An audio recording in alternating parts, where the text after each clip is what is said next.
Okay, ladies and gentlemen, I'm recording this right before I go into work, Saturday night, the day before Super Bowl 56? 56, yeah. Because Buccaneers won the last one, and that'll be their last one.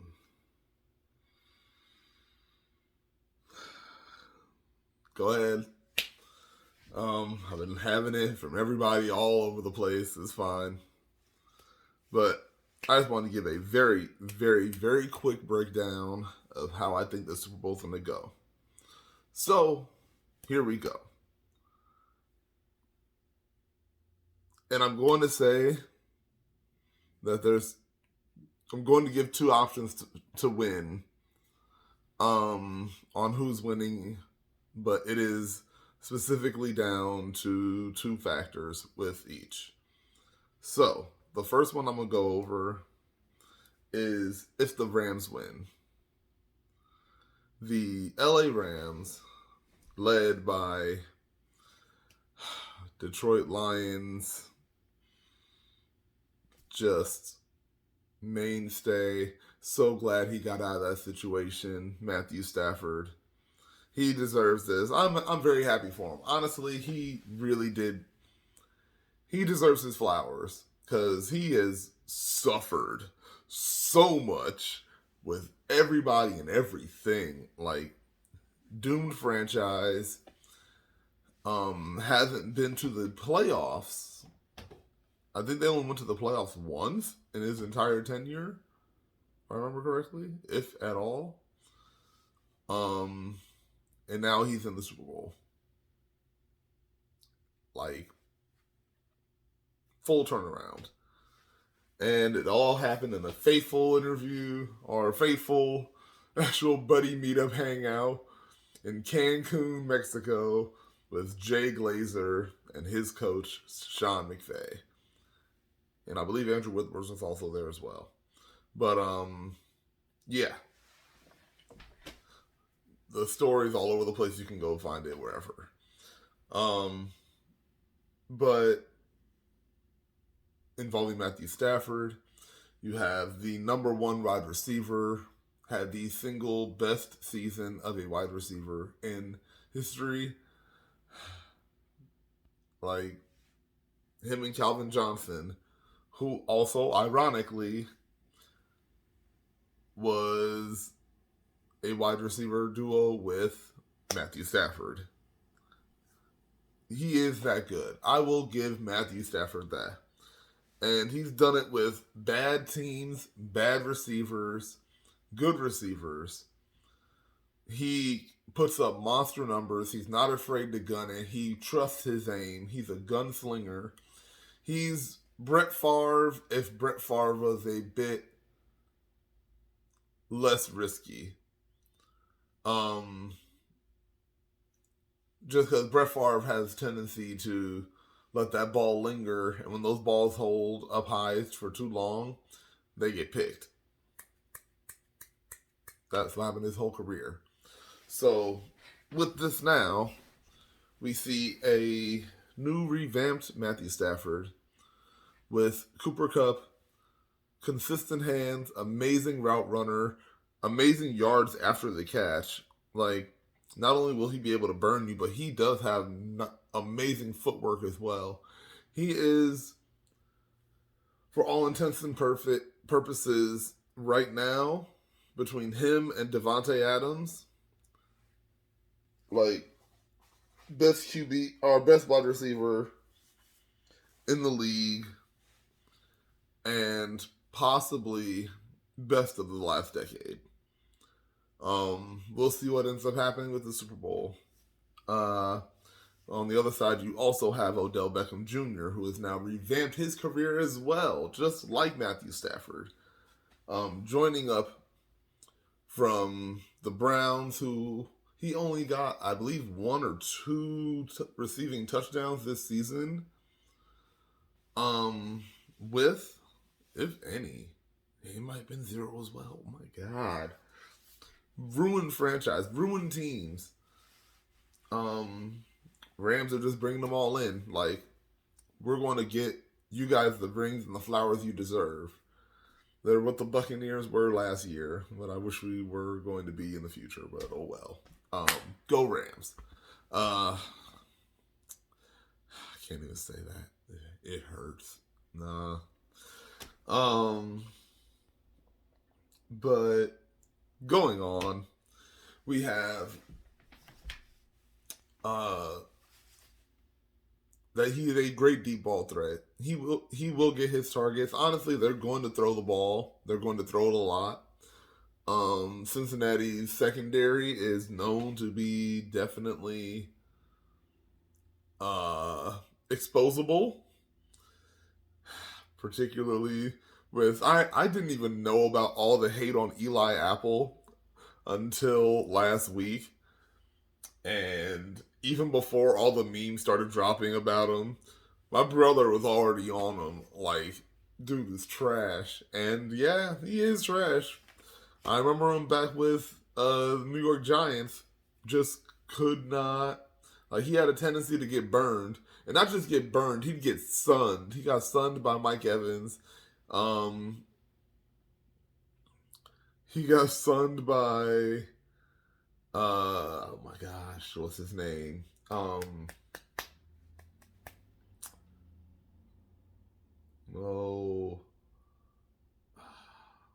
from the Cowboys. Dang it, Jason Witten.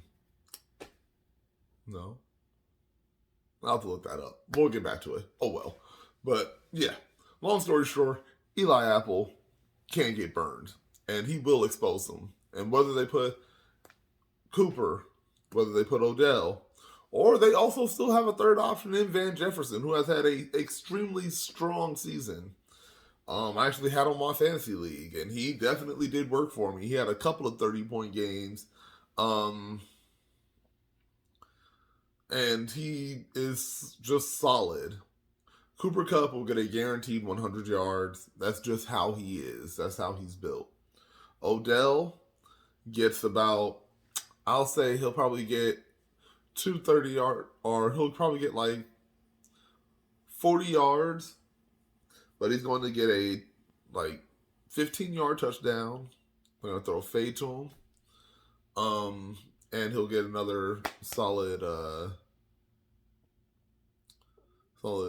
25. Yeah, he doesn't need a lot, but he'll get enough to impact the game. Not to mention their run game. Sony Michel is a big deal. Cam Akers is a big deal. They haven't had Cam Akers all season. He's been injured, but he is back now. He looked pretty solid in the last game. They didn't utilize him too much, but I think that's just because they wanted to really let him try to lighten the load on him coming back. They didn't want to overexert him, which is a grown ass man, he should be able to handle it. But nah, I'm not gonna say that. My opinion don't matter. I'm a fat black dude in his room right now. So, oh well. We have, yeah, their offensive line is very reliable, very solid. Cincinnati's defense has been mediocre at best all season. Like they aren't anything really to wow about, but they don't really give up much as far as like big bombs. They'll give up some yards up front, but they can protect. They are very good at the goal line. It's like the whole Bengals mentality. They are big when the big moment counts. They are just calm, collected, and you can tell they're all pretty naive to the moment. And that works in their favor because they don't really understand the gravity of what they're doing. So it's just another day to them.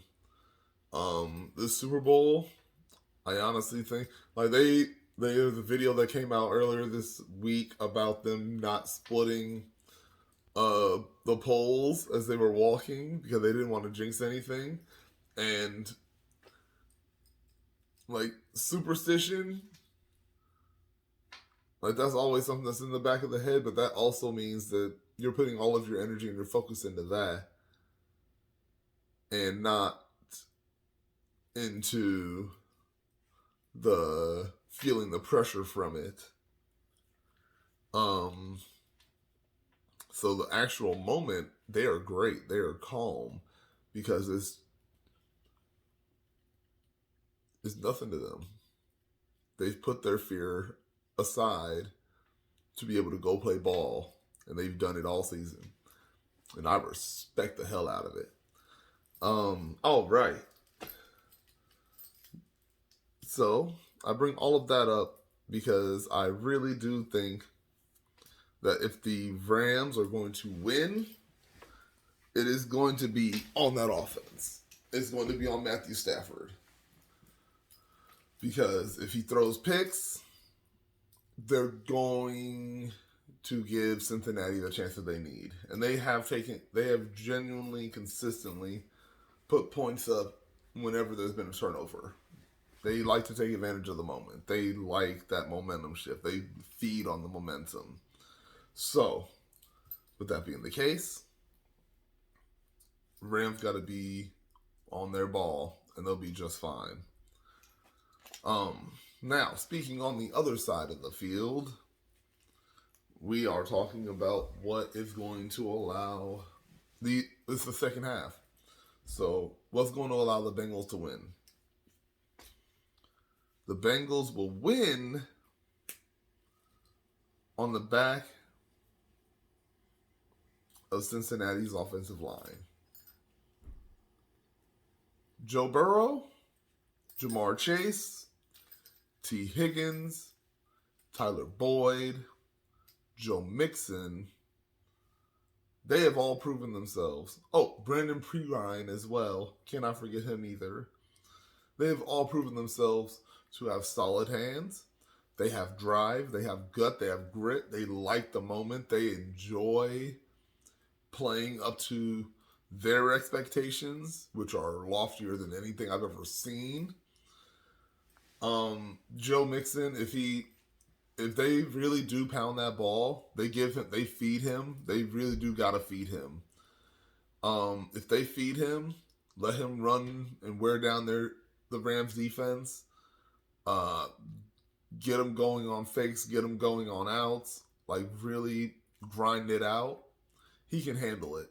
Joe Mixon is strong, sturdy, and can definitely get yards after that contact. After that first contact, he's still going sometimes, and he's going to need that. You have, the connection between Joe Burrow and Jamar Chase is palpable. You can see how they respect each other and love each other like brothers. Two LSU teammates. Joe was heavily influenced in getting Jamar over there because he wanted to bring his genuine friend. Even Jamar said that he looks to Joe Burrow like a god. I'm like, oh, well, that's extreme. Way extreme there. But thou shalt not covet false idols. Yeah.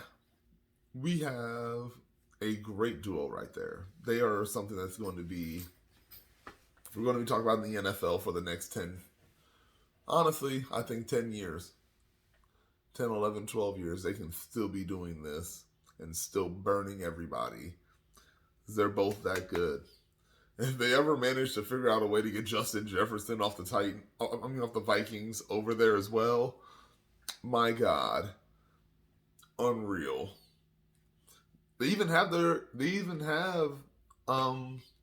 of the offensive linemen. I believe his name is Daryl Gaines, but one of the offensive linemen from the Bengals who had Joe Burrow on his shoulders when they won the national championship together with LSU, the Tigers. And he comes out with that big ass cigar. He looks so clean, looks so cool. He's never left that. He's never lost that vibe. Never lost that step. It's wild, bro. But yeah, has him on the shoulders again in the AFC National Championship after they won. Like, this is just a continuation of a underdog story that really isn't an underdog story because they all knew what they were going to do. All that being said, the offensive line is trash. Absolute garbage. Joe Burrow is the most sacked QB this season.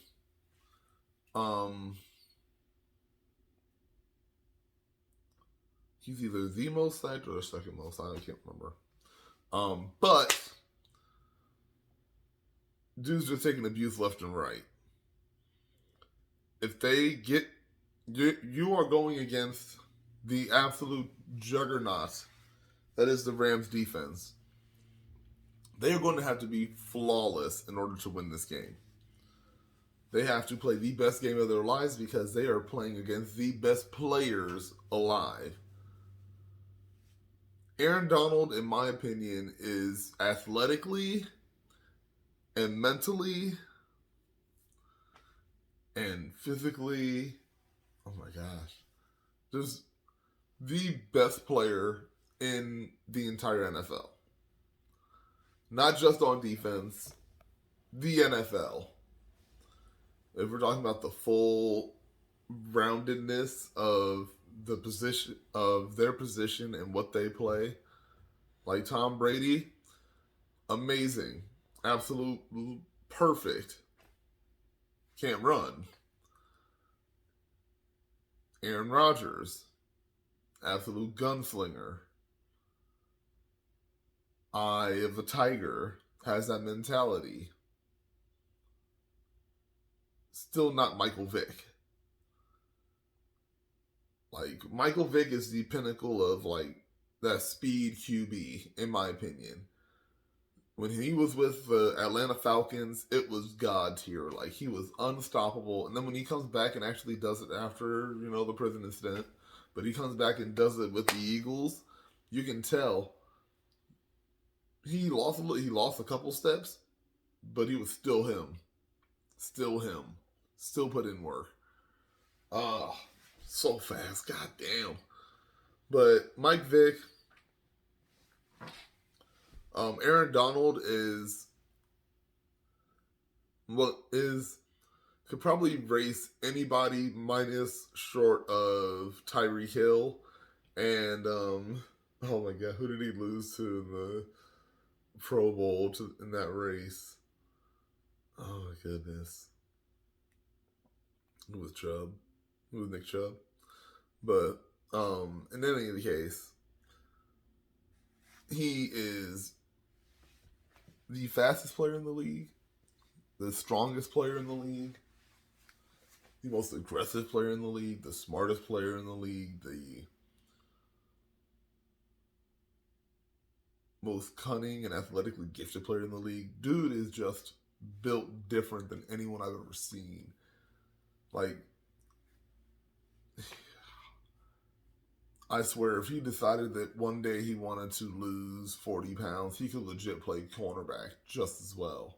He could probably play every position in the field if he really, really decided to. Dude is just amazing. And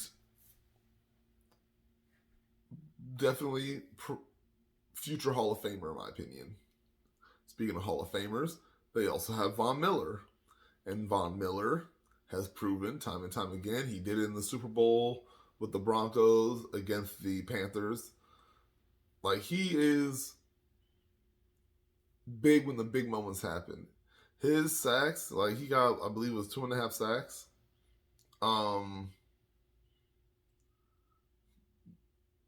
They were at the clutch moments, exactly when they needed them. He is just gifted. He is. I don't think he'll ever age just because of how well he takes care of his body. You see his videos all the time of him just jacked up lifting like he's a beast. but Von Miller's going to put in that work. Jalen Ramsey, another possible future Hall of Famer. Sometimes gets lax, and that's why he gets burned sometimes. You saw what happened against, actually, Mike Evans again. Go Bucks. I'll never forget you. But you saw what he did there. Like, he gets lax, and then when he gets lax, he has a tendency to kind of sit back and play more of a prevent on the wide receivers, and you can't do that against these dudes. Jamar Chase, he has those hands. He will make that catch. Tyler Boyd, solid body, big hands. He will make that catch. T. Higgins, very elusive as a tight end. Like, he's honestly, he can play either the wide receiver or tight end without a problem, and he has the hands for either. It's just good. Not to mention, Joe Burrow can extend the play himself. He can run. He'll get out the pocket. So if you're playing more of a prevent style, that's going to free up that sideline for Joe Burrow to get those yards. He could dump it out. There's times where he can get exposed. So if he plays well, they're fine. Oh, sorry. I had to crack the back. Ugh. But Eric Weddle also came back this season just to play for the Rams just in this playoffs and made that run, and he's doing well. He's actually playing well.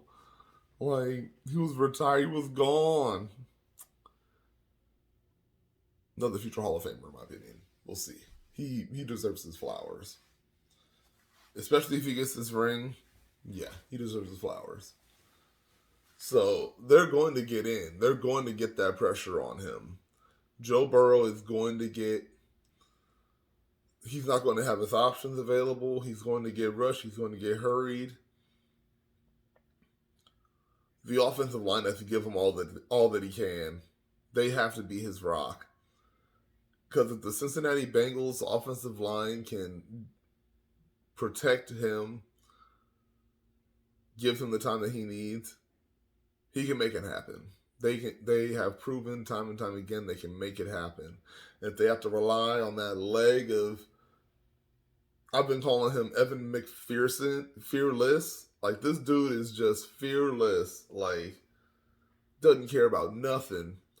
Clutch. He has 12 field goals in the postseason already. The record is 14. He only needs 2 field goals in this game to make the most field goals in postseason history. This is the kind of stuff that these Bengals are doing. They are here in the big moment. They like those flashing lights. This is the NFL's version of Any Given Sunday. Or not Any Given Sunday, Friday Night Lights. Yeah. Friday Night Lights. They can, no disrespect to the Sharks, but no, we wasn't talking about Jamie in this one. But no one expected it. They're coming through adversity, coming off of Joe Burrow basically having his whole leg turned into a noodle in his first season. We saw a brief flash of him doing well, though. So people should have expected it. I honestly did expect them to do very well this season if everyone stayed together and everyone stayed healthy, which they have stayed pretty healthy as well. All in all. Like, I know they lost Jonas for a minute, but they've been okay. It's been fun watching them. That being said, even at their best game, even if the Bengals have an absolute perfect game, if the Rams put in Like, they don't have to have a perfect game. If they put in an A performance, they win. If they put in a B plus performance, it's shaky. Actually, no, B plus they still win too. If they put in a B performance, then it's shaky. If they put in a B minus performance, they lose straight up. And that's how close it is. That's how, like, the Bengals are those underdogs. And this is how I think it's going to go if they end up winning. Here is my score: Bengals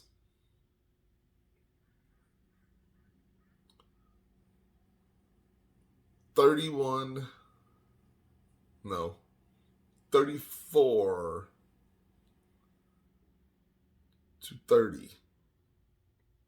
They're not going to be able to get down and kick the field goal. 34-30. If the Rams win,